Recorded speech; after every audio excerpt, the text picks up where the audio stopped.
Hello everyone, welcome to my channel Psycho Study. I am Nishu Rawal and in this channel you will get the informative and comprehensive videos of psychology honor courses of IGNOU and I hope that you will like the content. So before jumping to the video, don't forget to subscribe to my channel and hit the bell icon. Everyone, तो इस video में हम BPCC 102 biopsychology की unit 5 brain लेटरलाइजेशन को cover करेंगे।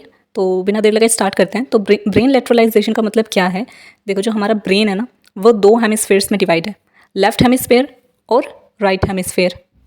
तो हमारा जो ब्रेन है उसमें दो हेमिस्फेयर्स है, लेफ्ट और राइट, और ये दोनों एक दूसरे से अलग है बट डिफरेंट चैनल्स हैं जिनके थ्रू ये दोनों अपने सिग्नल्स, जितने भी इंफॉर्मेशन है हमारी बॉडी से रिलेटेड और हमारे एनवायरनमेंट से रिलेटेड, वो सबको एक्सचेंज करते हैं ताकि हमें पता चले कि हाँ एनवायरनमेंट में हो क्या रहा है।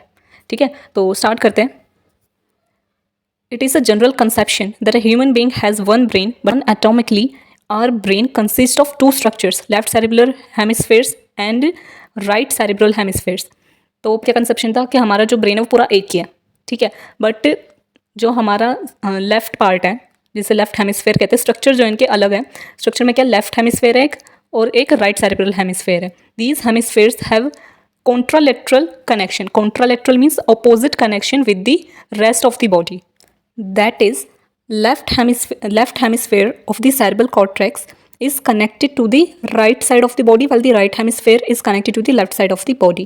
तो क्या है, जनरल कंसेप्शन क्या है कि हमारा ब्रेन एक है, लेकिन एनाटॉमिकली जो हमारा ब्रेन है उसमें दो स्ट्रक्चर्स हैं, लेफ्ट हेमिस्फेयर, राइट हेमिस्फेयर, और इन दोनों में कनेक्शन कैसा है, कॉन्ट्रालेटरल, यानी कि अपोजिट। तो समझने वाली चीज़ क्या है कि जो हमारी पूरी लेफ्ट बॉडी है, पूरी लेफ्ट बॉडी, हमारी लेफ्ट आई, हमारा लेफ्ट हैंड, लेफ्ट लेग, जो पूरी लेफ्ट बॉडी है उसको कौन कंट्रोल करता है, हमारा राइट हेमिस्फेयर।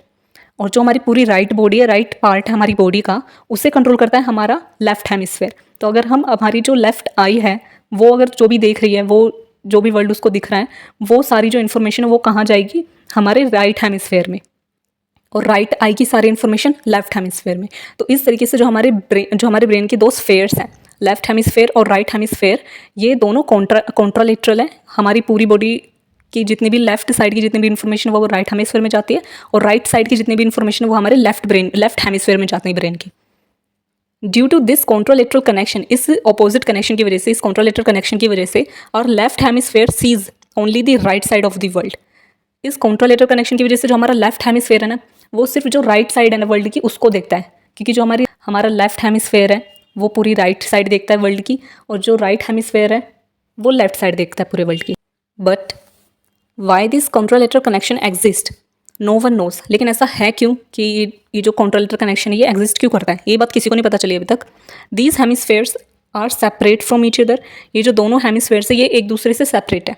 जैसे कि आपने कई बार इमेजेस में देखा भी है कि जो ब्रेन है, वो जो ब्रेन के हेमिस्फेयर है, राइट हेमिस्फेयर, लेफ्ट हेमिस्फेयर, ये दोनों एक दूसरे से अलग है, but they do exchange information through a number of channels. लेकिन ये सारी इन्फॉर्मेशन को एक्सचेंज करते हैं बहुत सारे चैनल्स के थ्रू, और ये चैनल्स में से one of these channel is known as corpus callosum. इनमें से जो एक चैनल है वो है कॉर्पस कैलोजम, और ये ज़्यादा इंपॉर्टेंट है। A set of axon that connects left and right hemispheres. और ये कॉर्पस कैलोजम क्या है, एक सेट ऑफ एक्सोन है, यानी कि बहुत सारी जो एक्सोन है उनसे उनका एक सेट है जिसको नाम दिया गया है corpus callosum, that connects left and right hemisphere, जो इन दोनों हेमिस्फेयर्स को कनेक्ट करता है। अब एक बात सोचो आप कि अगर आपकी लेफ्ट बॉडी है वो क्या काम कर रही है, वो सिर्फ आपको राइट ब्रेन को पता है, तो क्या आपकी राइट बॉडी को पता ही नहीं चलता कि भाई लेफ्ट साइड में क्या हो रहा है? तो ये जो पूरी इन्फॉर्मेशन है कि आपके राइट हेमिस्फेयर में क्या चल रहा है, उसके पास क्या इन्फॉर्मेशन है, वो आपके लेफ्ट हेमिस्फेयर के पास भी जाती है। क्योंकि इन दोनों के बीच में जो कनेक्शन है वो कौन बनाता है, कॉर्पस कैलोजम। अब अगर इस कॉर्पस कैलोजम में ही कोई प्रॉब्लम हो जाए तो उसकी वजह से क्या होगा कि आपके जो दोनों हेमिस्फेयर्स हैं वो दोनों एक दूसरे से इन्फॉर्मेशन एक्सचेंज नहीं कर पाएंगे, यानी कि आपका लेफ्ट हैंड क्या काम कर रहा है आपके राइट हैंड को नहीं पता चलेगा। मतलब कि आपकी जो राइट हेमिस्फेयर उसे पता ही नहीं चलेगा कि आपका लेफ्ट हैंड कर क्या रहा है। अगर उस पर कोई ऐसी चीज़ गिर गई आपके लेफ्ट हैंड पर जो कि काफ़ी मतलब गर्म थी, लेकिन आपका जो कॉर्पस कैलोजम है वो काम नहीं कर रहा है अच्छे से, तो शायद उसकी वजह से आपको प्रॉब्लम होगी। इसकी वजह से, और इस कॉर्पस कैलोजम के बारे में हम आगे डिटेल में काफ़ी ज़्यादा पढ़ेंगे, तो फिलहाल के लिए इतना हम बहुत है। Other channels of communication between these two hemispheres include anterior commissure. अब और भी जितने भी चैनल्स हैं, एक तो जो चैनल है वो कॉर्पस कैलोजम, और जितने चैनल्स हैं कौन कौन से हैं, एंटेरियर कॉमिजर, द हिप्पोकैम्पल कोरिज्म, मासा कॉमिजर, पोस्टेरियर कॉमिजर एंड ऑप्टिक शियाज्म। तो ये थे सारे अदर चैनल्स जिनके थ्रू जो हमारा जो लेफ्ट हेमिस्फेयर राइट हेमिस्फेयर है उनके बीच में इंफॉर्मेशन एक्सचेंज हो जाती है। और ये है इलिस्ट्रेशन हमारे ब्रेन की। ये देखो, ये दोनों हेमिस्फेयर्स हैं हमारे। अब ये जो बीच का पार्ट है ना, जो इन दोनों के बीच में कम्युनिकेशन बैठा रहा है, वो क्या है? कॉर्पस कॉलोजम। और ये जितने भी हमने अभी पढ़े थे चैनल्स, डिफरेंट चैनल्स जिनके थ्रू हमारे जो ब्रेन है, लेफ्ट हेमिस्फेयर और राइट हेमिस्फेयर, उन दोनों में इंफॉर्मेशन एक्सचेंज हो जाती है। ठीक है, तो ये इलस्ट्रेशन है। अब नेक्स्ट आगे चलते हैं। These hemispheres are similar in structure but not similar in functions. ये जो दोनों हेमिस्फेयर हैं ये स्ट्रक्चर में सिमिलर होते हैं बिल्कुल, बट जो इनके फंक्शन है ना वो डिफरेंट होते हैं एक दूसरे से। Left hemisphere possesses superiority in certain functions over the right hemisphere. Similarly, the right hemisphere is specialized over left in other cognitive functions. जो हमारा लेफ्ट हेमिस्फेयर है वो कुछ फंक्शंस में काफ़ी डोमिनेंट है राइट हेमिस्फेयर के मुकाबले, और जो हमारा राइट हेमिस्फेयर है उसके भी कुछ ऐसे फंक्शंस हैं जो कि लेफ्ट जो हमारा हेमिस्फेयर है वो परफॉर्म नहीं कर सकता। तो दोनों के अपने कुछ फंक्शंस हैं जो कि दूसरा नहीं कर सकता। राइट हेमिस्फेयर के कुछ ऐसे फंक्शंस हैं जो कि लेफ्ट हेमिस्फेयर नहीं परफॉर्म कर सकता, उसमें इतनी एबिलिटी नहीं है। और जो हमारा लेफ्ट हेमिस्फेयर है उसके कुछ ऐसे डोमिनेंट फंक्शंस हैं जो कि राइट हेमिस्फेयर परफॉर्म नहीं कर सकता। These differences is the specialization of function of hemisphere is known as hemispheric specialization और lateralization of function। और ये जो डिफरेंस है ना इनकी स्पेशलाइजेशन में इनकी फंक्शंस की स्पेशलाइजेशन में उसे क्या कहा जाता है? हेमिस्फेरिक स्पेशलाइजेशन या फिर lateralization of function. However this has not been the case in the past. Earlier, it was believed that our left hemisphere has a dominant role over right hemisphere in controlling and executing all important cognitive processes। लेकिन जैसे अभी हमने पढ़ा कि जो हमारा left hemisphere वो बहुत सारे ऐसे फंक्शंस है जो कि परफॉर्म करता है, बट वो काम जो हमारा राइट हेमिस्फेयर नहीं कर सकता। वैसे राइट हेमिस्फेयर के पास भी बहुत सारे ऐसे डोमिनेंट फंक्शंस हैं जो कि वो परफॉर्म कर सकता है, बट लेफ्ट हेमिस्फेयर उसे परफॉर्म नहीं कर सकता। लेकिन पहले के टाइम पे क्या था, लोग क्या सोचते थे कि जो हमारा लेफ्ट हेमिस्फेयर है ना वो ज़्यादा डोमिनेंट है, जितनी भी हमारे कॉग्निटिव प्रोसेसेस है ना वो सारी हमारे लेफ्ट हेमिस्फेयर से ही होते हैं। तो जितनी भी ये इंपॉर्टेंट कॉग्निटिव फंक्शंस होते हैं ना वो सारे सिर्फ हमारा लेफ्ट हेमिस्फेयर ही कंट्रोल करता है, राइट हेमिस्फेयर उसे कंट्रोल नहीं करता। This thinking led to the development of a theory known as cerebral dominance. और इस सोच की वजह से, इस थिंकिंग की वजह से एक थ्योरी जो डेवलप हुई थी, जिस थ्योरी को कहते हैं cerebral dominance. As a result of this theory left hemisphere was often termed as the dominant hemisphere. और इस थ्योरी की वजह से जो हमारा लेफ्ट हेमिस्फेयर था उसे डोमिनेंट हेमिस्फेयर कहा जाता था, while right hemisphere was called as the minor hemisphere. और जो बेचारा राइट हेमिस्फेयर था उसे माइनर हेमिस्फेयर कहा जाता था, क्योंकि पहले के लोगों को ज़्यादा यही लगता था कि जो हमारा लेफ्ट हेमिस्फेयर है वो ज़्यादा डोमिनेंट है, उसके पास ज़्यादा पावर है, वो हमारे ज़्यादातर बिहेवियर्स को, ज़्यादातर कॉग्निटिव फंक्शंस को परफॉर्म करने के लिए रिस्पॉन्सिबल है। तो अब आगे देखते हैं आगे क्या है। What led to the development of the theory of cerebral dominance. किस वजह से जो ये थ्योरी थी सेरिब्रल डोमिनेंस की एग्जिस्टेंस में आई थी, क्यों इसे बनाया गया था। Before moving further it is important to discuss those events that lead to the development of the theory of cerebral dominance. तो आगे बढ़ने से पहले हम देखेंगे कि कौन कौन से ऐसे इवेंट्स थे जिसकी वजह से इस थ्योरी को कंडक्ट करा गया था, इस थ्योरी को डेवलपमेंट हुई थी। तो कौन कौन से इवेंट्स थे? One can attribute the development of this theory cerebral dominance to two prominent names, Paul Broca and the Hugo Karl Liepmann. तो जो सबसे मेन नाम है वो कौन से? Paul Broca. और पॉल ब्रोका के बारे में और इन्होंने जो भी कंट्रीब्यूशन दी है साइकोलॉजी में और हमारी ब्रेन की स्टडी में उसके बारे में तो आपको पता ही होगा, क्योंकि यूनिट 3 में भी हमने पॉल ब्रोका और ब्रोकाज एरिया के बारे में पढ़ा है। तो उसकी वजह से भी ये जो थियरी है सेरिब्रल डोमिनेंस की एग्जिस्टेंस में आई थी। और दूसरे थे Hugo Karl Liepmann in 1864, a French physician. 1864 में फ्रेंच फिजिशियन थे, anatomist and anthropologist Paul Broca reported that. ये फ्रेंच फिजिशियन थे, एनाटॉमिस्ट थे और एंथ्रोपोलॉजिस्ट थे। कौन? Paul Broca. Reported that all his aphasia patients, कि जितने भी इनके अफेजिया के पेशेंट्स थे, अफेजिया क्या है वो मैं आगे बताऊंगी, जितने भी इनके अफेजिया के पेशेंट्स थे had damage to the inferior prefrontal cortex of the left hemisphere. Now this area is known as the Broca's area. तो क्या था कि जो पॉल ब्रोका थे उनका क्या कहना था कि जितने भी पेशेंट्स उनके पास आए थे ना जिनको अफेजिया था, तो उनको मेन प्रॉब्लम उनके ब्रेन में कौन से पार्ट में थी? उनको डैमेज था इंफीरियर प्रीफ्रंटल कॉर्टेक्स, जो कि कहाँ पर है? लेफ्ट हेमिस्फेयर में। तो जो हमारा लेफ्ट हेमिस्फेयर है उसमें एक पार्ट है इंफीरियर प्रीफ्रंटल कॉर्टेक्स हमारा लेफ्ट हेमिस्फेयर में, जिसे अब के समय में ब्रोकाज एरिया कहा जाता है, क्योंकि इसको फाइंड आउट किसने करा था? पॉल ब्रोका ने। This made him conclude that left hemisphere is responsible for language ability, क्योंकि जो अफेजिया के पेशेंट्स होते हैं उनको लैंग्वेज में, उनकी लैंग्वेज डिसेबिलिटी होती है, उनसे बोला नहीं जाता है, तो उनकी लैंग्वेज में दिक्कत होती है। तो जो हमारा लेफ्ट हेमिस्फेयर का प्रीफ्रंटल इन्फीरियर प्रीफ्रंटल कॉर्टेक्स है हमारे लेफ्ट हेमिस्फेयर का, वो किस चीज़ के लिए रिस्पॉन्सिबल है? हमारी लैंग्वेज के लिए। Similarly Hugo Karl Liepmann in the early 90s reported that patients of apraxia also had damage on the left hemisphere। उसी तरह जो ह्यूगो कार्ल लिपमैन थे, इन्होंने 90s में क्या देखा था, क्या रिपोर्ट करी थी कि जितने भी उनके अफ्रेक्सिया के पेशेंट्स थे ना, उनको भी लेफ्ट हेमिस्फेयर में ही दिक्कत थी। These major breakthroughs suggested that left hemisphere plays a key role in controlling language and voluntary motor activities, and they lay to the foundation of the theory of cerebral dominance।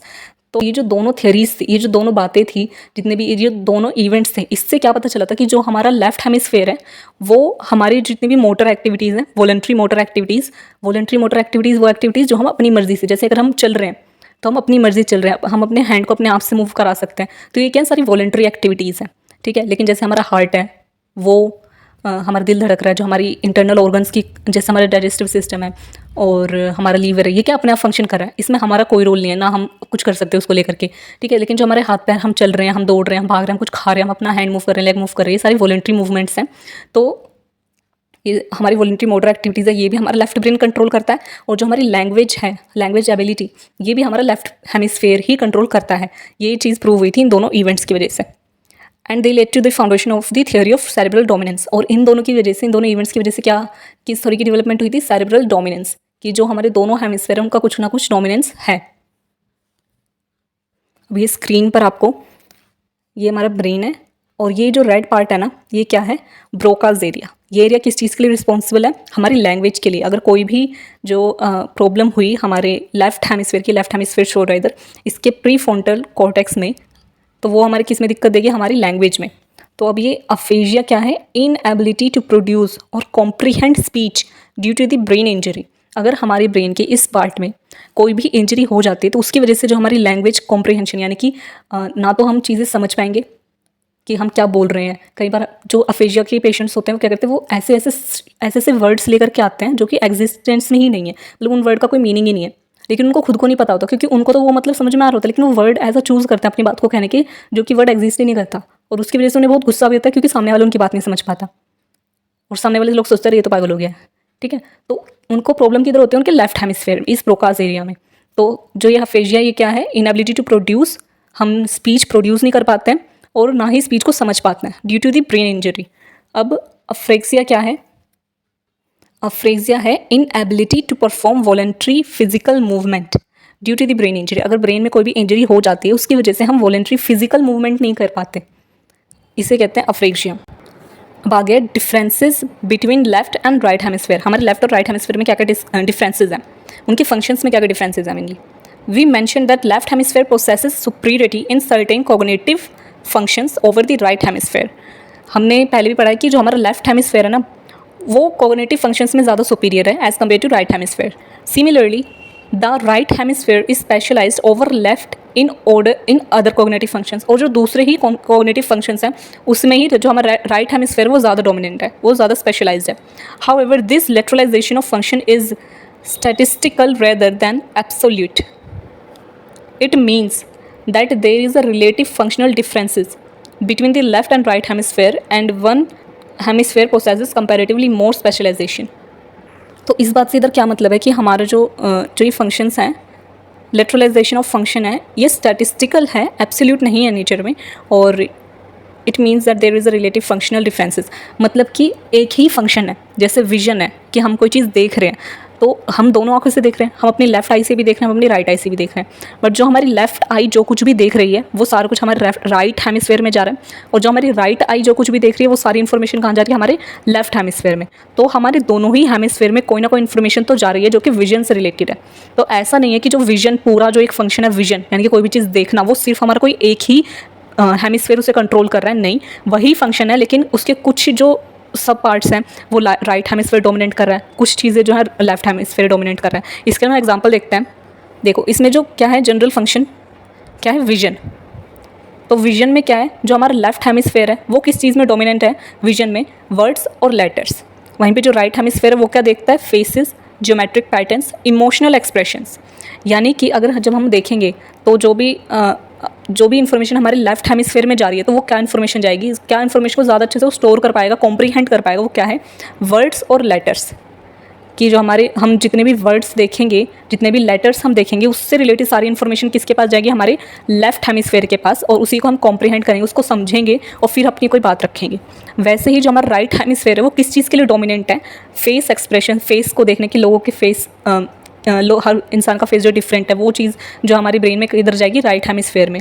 तभी हम लोगों को दोबारा से पहचान पाएंगे, लोगों के फेस को याद रख पाएंगे कि हाँ ये मुझे स्कूल में मिली थी, ये मुझे कॉलेज में मिली थी, ठीक है। तो फेस एक्सप्रेशंस को हम कौन सा जो हेमिस्फेयर है वो याद रखता है, राइट हेमिस्फेयर। ज्योमेट्रिक पैटर्न्स को हम किससे समझेंगे, हमारे राइट हेमिस्फेयर से। इमोशनल एक्सप्रेशंस हम किसके कैसे देखेंगे, कौन सा पार्ट हमारा काम करेगा, हमारा राइट हेमिस्फेयर।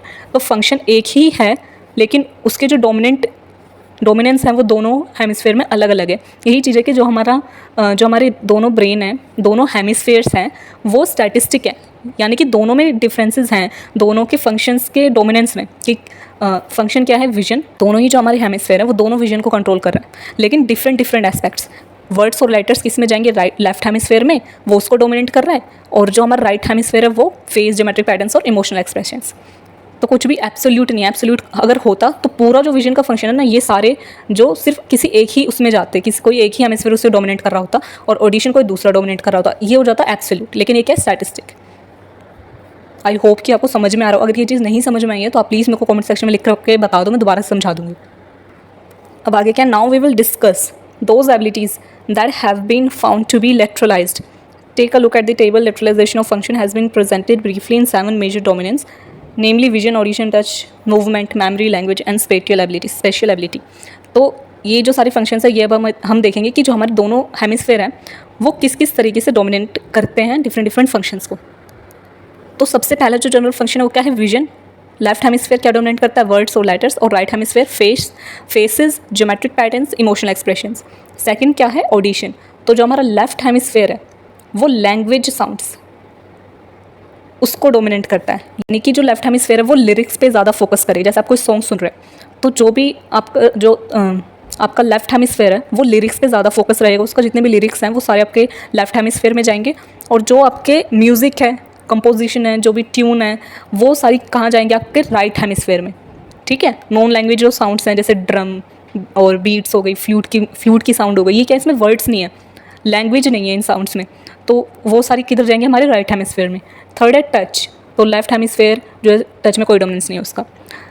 राइट हेमिस्फेयर में आता है बारले, जो ये, और टैक्टिकल पैटर्न्स, यानी कि जिन चीज़ों को हम टच कर सकते हैं, जो उभरी हुई चीज़ें होती हैं। यानी कि बहुत से जो ये ब्राली लैंग्वेज होती है, इसमें क्या होता है कि जो लोग देख नहीं सकते उनके लिए क्या होता है कि एक पेपर होता है, उसमें जो वर्ड्स लिखे रहते हैं वो लैंग्वेज ऐसी होती है कि उसको काफ़ी पॉइंटेड रखा होता है, यानी कि हम उसे फील कर सकते हैं कि क्या कौन से वर्ड्स लिखे हुए हैं, वो इस तरीके से होता है। तो उससे वो समझ पाते हैं कि हाँ पेपर पर क्या लिखा हुआ है, तो वो टच करके फिर उस लैंग्वेज को समझते हैं। ये होती है ब्राली। और जो टैक्टिकल पैटर्न्स होते हैं वो सारे किसके अंदर आते हैं, right hemisphere. Right hemisphere basically dominate करता है टच को।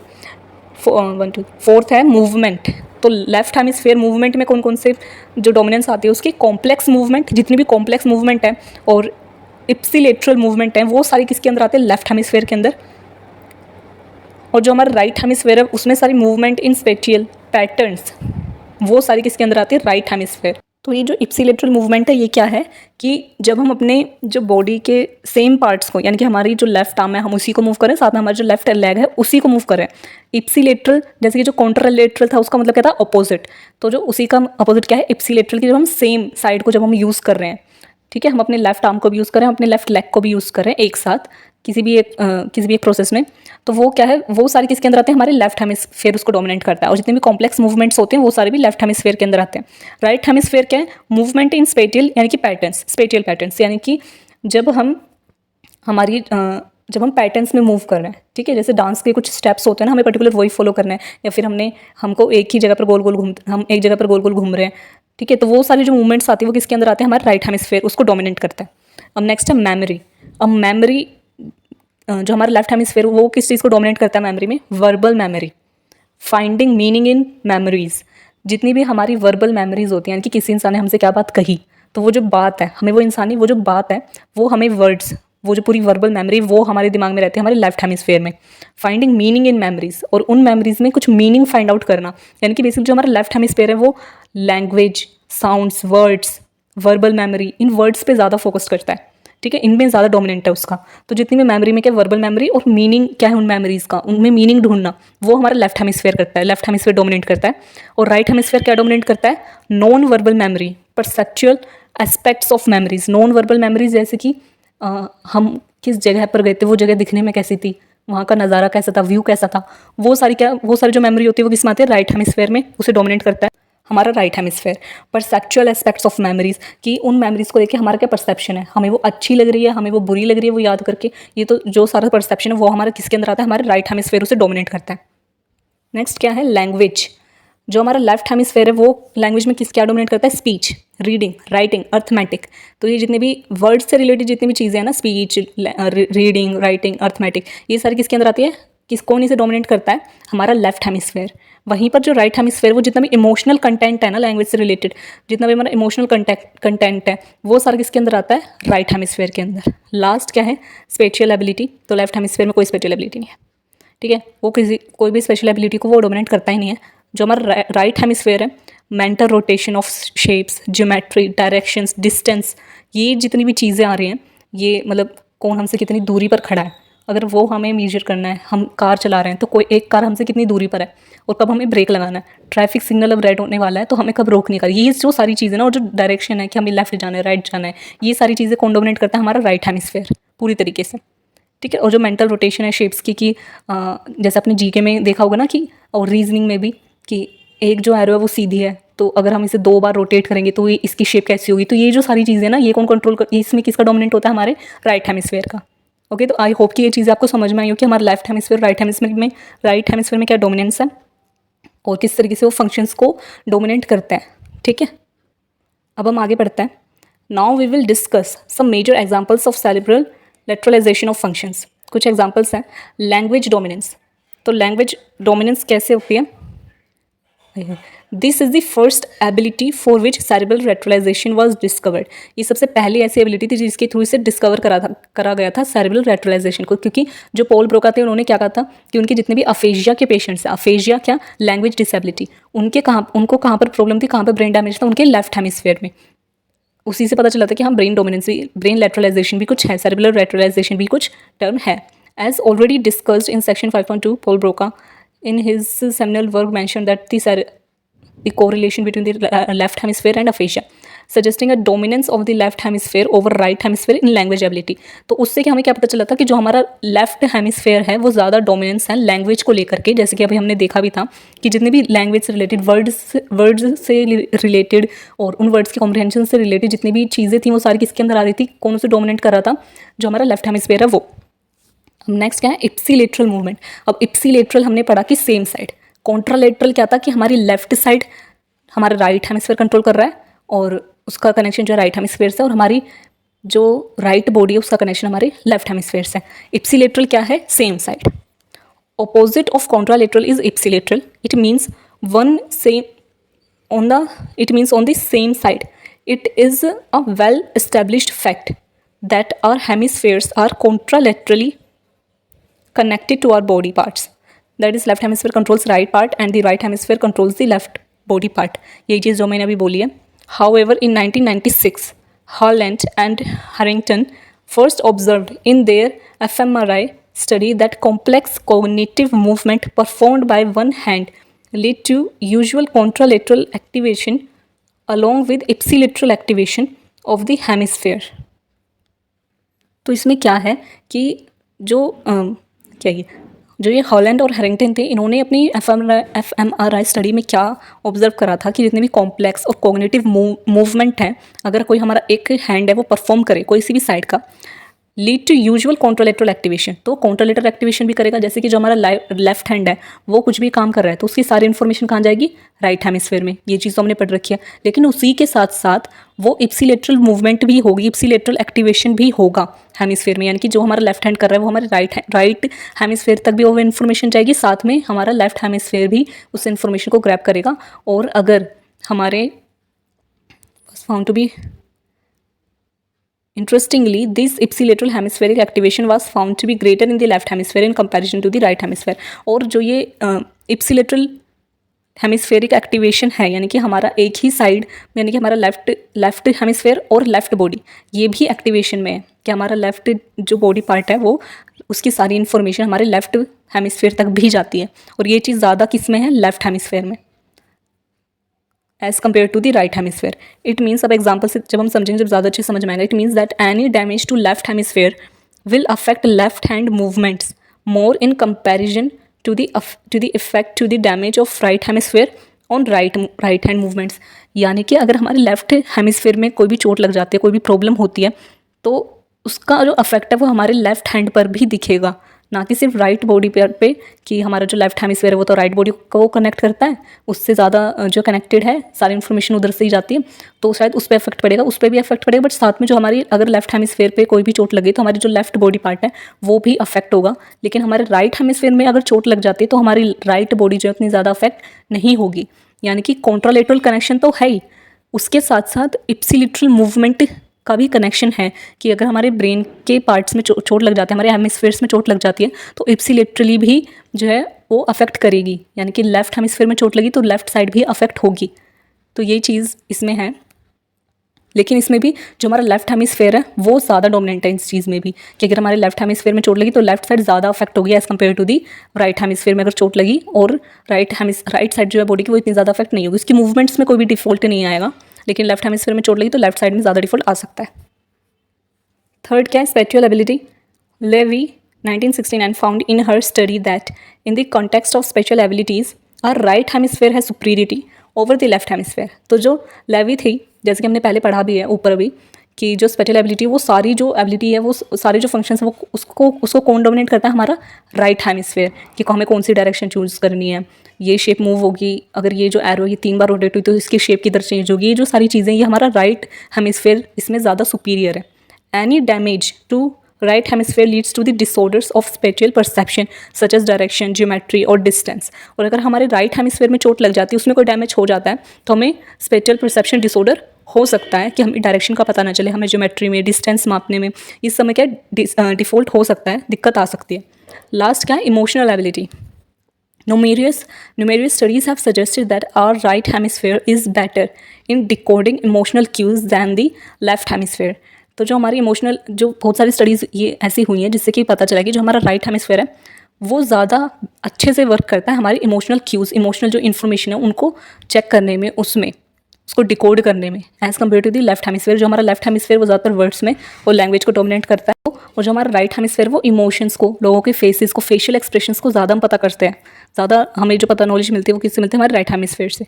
इन a recent study by Etcoff and his colleagues found that people with left hemisphere lesion were more accurate in reading gesture, facial expression and detecting lie than the normal population. तो ये जो एटकॉफ थे और उनके colleagues, उन्होंने मिलकर के जो रिसर्च करी थी, जो फाइंड आउट उन्होंने क्या करा था कि जो ऐसे लोग होते हैं जिनके लेफ्ट हेमिस्फेयर में कोई भी डिफॉल्ट होता है, यानी कि जो उनका लेफ्ट हेमिस्फेयर है उसमें कोई ना कोई कमी होती है, लीजन मीन्स उसमें कोई ना कोई कमी है, कोई इसमें प्रॉब्लम है, तो उससे क्या होता है कि वो लोग जो ज़्यादा दूसरों के फेशियल एक्सप्रेशंस जो है पता लगाने में एक्यूरेट होते हैं, लोगों के जेस्चर्स पता लगाने में एक्यूरेट होते हैं, फेशियल एक्सप्रेशंस, और कोई झूठ बोल रहा है तो उसको डिटेक्ट करने में भी वो ज़्यादा एक्यूरेट होते हैं, क्योंकि उनका जो लेफ्ट हेमिस्फेयर है वो तो उसमें कोई ना कोई कमी है. तो पूरी तरीके से जो डोमिनेंस हो गई है वो किस पे हो गई है, हमारी इमोशनल एबिलिटी में. यानी कि जो हमारा राइट हेमिस्फेयर है वो ज़्यादा एक्टिव हो गया है, वो क्योंकि जो हमारे दोनों हेमिस्फेयर वो एक दूसरे से इन्फॉर्मेशन तो एक्सचेंज करते ही हैं, तो सामने वाला क्या बोल रहा है, उसके क्या वर्ड्स हैं, उससे भी हमारा जो राइट हेमिस्फेयर वो अफेक्ट हो सकता है. लेकिन जब हमारा लेफ्ट हेमिस्फेयर जो है, जब उसमें कोई ना कोई लीजन हुआ है, तो उसकी वजह से सामने वाला क्या वर्ड्स बोल रहा है, उसके वर्ड्स से हमारा जो लेफ्ट हेमिस्फेयर है वो अफेक्ट नहीं होगा, उसके अंदर कोई इन्फॉर्मेशन ज़्यादा नहीं जाएगी, और ना ही वो इन्फॉर्मेशन वो एक्सचेंज करेगा हमारे राइट हेमिस्फेयर से. तो जो हमारा राइट हेमिस्फेयर है जिसका यूजुअली नेचर क्या है, लोगों के जेस्चर्स को देखना, लोगों के फेशियल एक्सप्रेशंस का पता लगाना, तो वो ज़्यादा अच्छे से अपना काम कर सकता है. यानी कि लेफ्ट हेमिस्फेयर उसके काम में अड़चन नहीं बनेगा. तो लेफ्ट हेमिस्फेयर क्या करेगा, हमें ज़्यादा अच्छे से ये नॉलेज देगा कि सामने वाला पर्सन झूठ बोल रहा है या सच बोल रहा है. ठीक है. This suggest that people with aphasia are better at detecting a liar because of their damaged left hemisphere. Thus, they are free to use right hemisphere and make reliable judgments. यानी कि वही चीज़ें जो भी मैंने बताया कि जो पेशेंट्स होते हैं जिनको अफेजिया की प्रॉब्लम होती है। अब अफेजिया क्या है? Language disability. वो लैंग्वेज समझ ही नहीं पाते, वो कॉम्प्रीहेंड नहीं कर पाते कि सामने वाला पर्सन क्या कहना चाह रहा है। तो उसकी वजह से क्या होता है कि जो उनका लेफ्ट हेमिस्फेयर उसमें प्रॉब्लम है, इस वजह से पूरी तरीके से फ्री होता है उनका राइट हेमिस्फेयर, कि भाई जो सामने वाला मतलब अपने फंक्शंस में पूरी तरीके से फ्री होता है, उसे कोई रोक टोक नहीं सकता। लेफ्ट हेमिस्फेयर कुछ नहीं कर सकता बेचारा अब, क्योंकि है ही नहीं वो इतना, उसका डोमिनेंस जो है खत्म हो गया है, कम हो गया है काफ़ी ज़्यादा, क्योंकि उसकी उस लेफ्ट हेमिस्फेयर में कोई ना कोई कमी आ गई है, कोई ना कोई प्रॉब्लम है। तो वो जो हमारा राइट हेमिस्फेयर पूरी तरीके से अपना डोमिनेंस ले लेके, हाँ कि अब पता लगाओ सामने वाला पर्सन सच बोल रहा है झूठ बोल रहा है, और वो काफ़ी ज़्यादा जजमेंटल हो जाते हैं, मतलब अच्छी मतलब रिलायबल जजमेंट्स होती हैं उनकी। Further, it has also been reported that damage to right hemisphere prevents an individual from comprehending people's emotional expressions, including humor and sarcasm. और ये चीज़ भी देखी गई है कि जो भी लोग हैं जिनके राइट हेमिस्फेयर में प्रॉब्लम है, अब राइट हेमिस्फेयर में प्रॉब्लम हो गई तो उनके जो इमोशनल एक्सप्रेशंस है वो लोगों के, वो जज कर पाते कि सामने वाले की क्या इमोशनल एक्सप्रेशंस है, वो समझ ही नहीं पाते ज़्यादा, ना ह्यूमर को समझ पाते, ना सार्केज्म को समझ पाते हैं, तो ये उनका प्रॉब्लम हो जाती है। अब फिफ्थ क्या है? Musical ability. Using dichotic listening task, Kimura reported that our right hemisphere is superior in musical ability. जो किमोरा थे उन्होंने एक डिकोटिक लिसनिंग टेस्ट जो है करा था, उससे क्या पता चला था कि जो हमारा राइट हेमिस्फेयर है वो ज़्यादा सुपीरियर है म्यूजिकल एबिलिटीज़ में। Many other studies on patients with damage in the right hemisphere are consistent with the finding of kimura, that is right hemisphere lesion disrupts the musical ability of such patients।